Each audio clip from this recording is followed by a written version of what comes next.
আমি আপনাদেরকে ধন্যবাদ জানাই বাংলাদেশের পক্ষ থেকে, যদিও আমরা সবাই মিলে বাংলাদেশ এখানে আছি।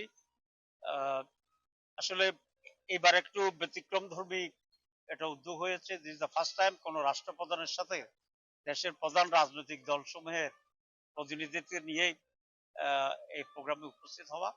আমরা সমগ্র বাংলাদেশ এখন ঐক্যবদ্ধ আছি, এটাই এই সফরের একটা মূল উদ্দেশ্য, টু এক্সপ্রেস এবং শো আমরা সেখানে আসছি। আমি অবশ্য ব্যক্তিগতভাবে জাতিসংঘের আরো অন্যান্য প্রোগ্রামে এসেছিলাম যখন আমি একটা আন্তর্জাতিক সংস্থার প্রধান ছিলাম, ওয়ার্ল্ড কমিটির, এবং আমার একটি রেশন কার্ডও আছে। তখন আমার জেনারেল অ্যাসেম্বলিতে I was a member to participate, এবং সেটা আমি অনেকবারই করেছি। তবে রাষ্ট্রের পক্ষ থেকে রাষ্ট্রপ্রধানের সাথে সঙ্গী হয়ে আহ, প্রতিনিধিত্বমূলক এই প্রোগ্রামে এটাই আমার প্রথম। সেই জন্য আমি আনন্দিত এবং আল্লাহর শুকরিয়া আদায় করছি। আমি ডক্টর ইউনূসকেও এই ধরনের একটি ব্যতিক্রমী উদ্যোগ নেওয়ার জন্য ধন্যবাদ জানাচ্ছি। প্রথম হচ্ছে, এটা আমি এখানে এসে জানতে পেরেছি, এয়ারপোর্টে থাকে অবস্থা আমি জানতাম না, কারণ সেখানে প্রচুর বাংলাদেশি লোকেরা আমাকে সম্বর্ধনা দিয়েছে, স্লোগান দিয়েছে এবং স্বাগত জানিয়েছে। সুতরাং বাকি কাজটা আমি টের পাইনি। এটা আমি খুব বিব্রত বোধ করি না, এই জন্য বাংলাদেশের এই নেগেটিভ কালচারটা আগে থেকেই হয়ে আসছিল। যখন এই কোন সরকার প্রধান সফর করে, বিরোধী দল যেই থাকে আইসে এখানে স্লোগান দেয়। আমেরিকা একটু ডেমোক্রেটিক দেশ, 10-20 জন আইসে এখানে একটা স্লোগান দিতে পারে, ডিম মারতে পারে। এটা একটা ব্যাড কালচার নিঃসন্দেহে।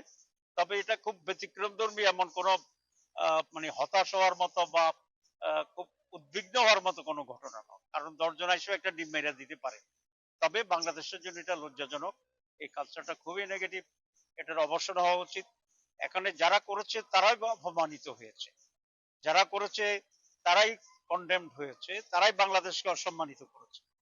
কারণ যে কোনো একজন লোক বিদেশ থেকে আসবে, একজন লোক পাশে দাঁড়িয়ে ডিম একটা মারবে, এটা যার উপর মারছে তার এখানে কোনো দায়িত্ব নাই, এবং সে অপমানিত হওয়ারও কিছু আমি মনে করি না। ওভারঅল পুরো ম্যানেজমেন্ট যেটা আমি দেখলাম, যে আজকে আমাদেরকে এক জায়গায় দিয়ে গাড়িতে উঠেছে আনার জন্য, আবার গাড়ি থেকে নামে নর্মাল প্রসেসে আসছে, এগুলো খুব বেশি কমিউনিকেশন গ্যাপ আছে বলে এটা আমার কাছে মনে হয়েছে। হাই কমিশনের ম্যানেজমেন্ট ব্যর্থতা, এটা তো কোনো সন্দেহ নেই।